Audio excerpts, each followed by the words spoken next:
Shalom. It's first and foremost, I want to give all praise, honor, and glory to Yahweh, Bahashem, Yahweh Shai, Bahashem, Rachak, Wadash. Double honors to the apostles and elders of great mills who teach and rule well. Peace and salutations to the hopeful elect, pushing forth this doctrine amongst the four winds with truth and sincerity. To you, I say Shalom, Makim. This is your brother Parathon back at it with another lesson. I'm just going to go into the blessings. Blessing of Esau, blessing of Jacob. I'm just going to run through it real quick. My point of doing this lesson is the fact that Jake, Israelites, so-called Negroes, Latinos, Native Americans, Seminole, West Indians, and Haitians have this whole thing misconstrued regarding how to walk. I mean, how to live and what. And man, I'm gonna just say this. It always leads back to us being oppressed, man. The worst captivity is not knowing you're in captivity. It's not knowing you're a slave. And it's more so mentally on this side. So let me just start by bringing out these curses, Salakia, these blessings. Lord willing, the lesson is edifying. It's Genesis 27, verse 28. Therefore, Yahweh give thee of the dew of heaven. Therefore, Yahweh give thee of the dew of heaven and the fatness of the earth, and plenty of corn and wine. So, the dew of heaven and the fatness of the earth is what? That's the richness of the earth.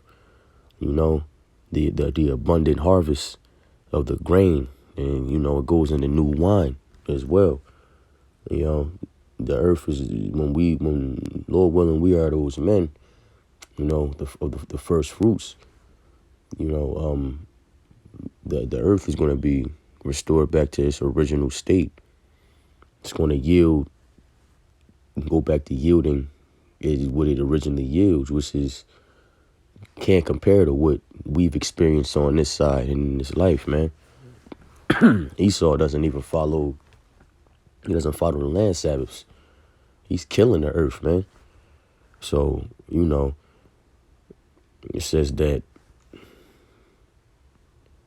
me hit this next verse. Let people serve thee,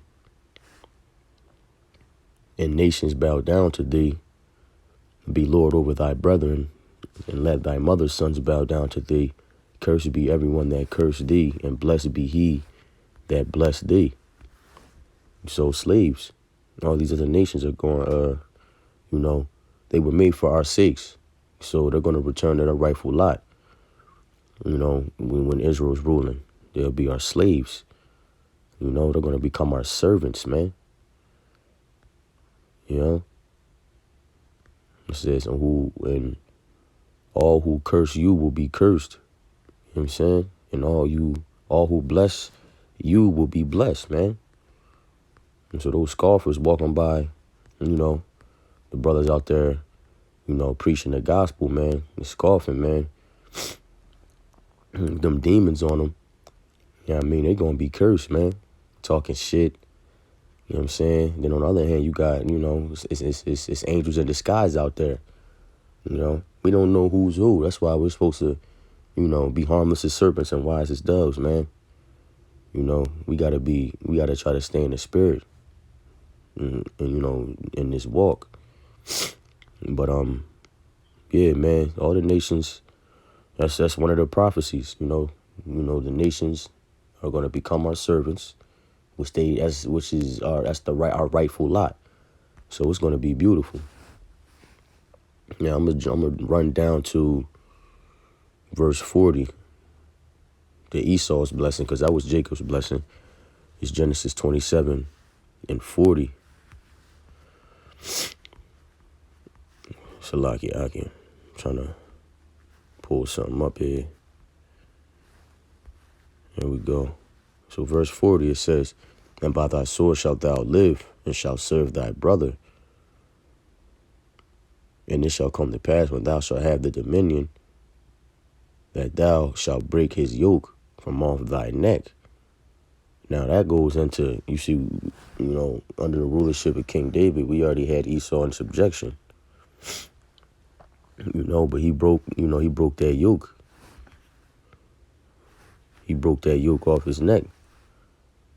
Let me just get it real quick. 2 Kings.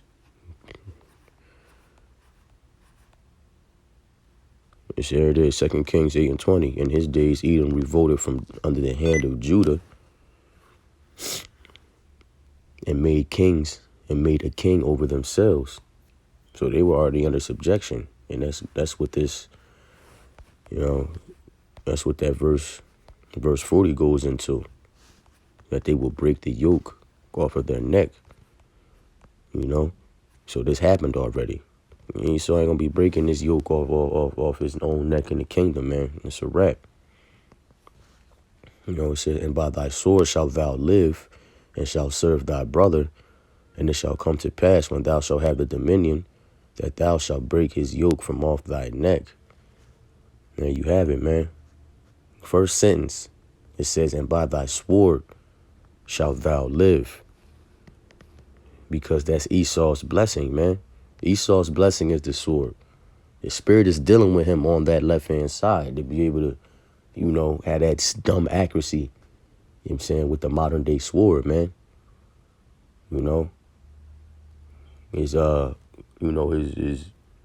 he was born with that wisdom of those how to operate those weapons and, them different type of firearms. The sword is crazy now. He went from a bow and arrow, you know what I'm saying, to an actual sword. You see, now we got all types of artillery, man. And that's Esau's blessing, man. Ain't no Jakes out here building no missiles, man, like Elder Tahar said.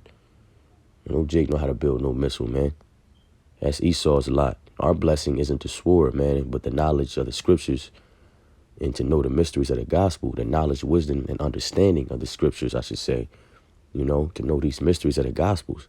You see Jake think that, him having shootouts, trying to get his aim up, catch a couple charges, do some bids, that's going,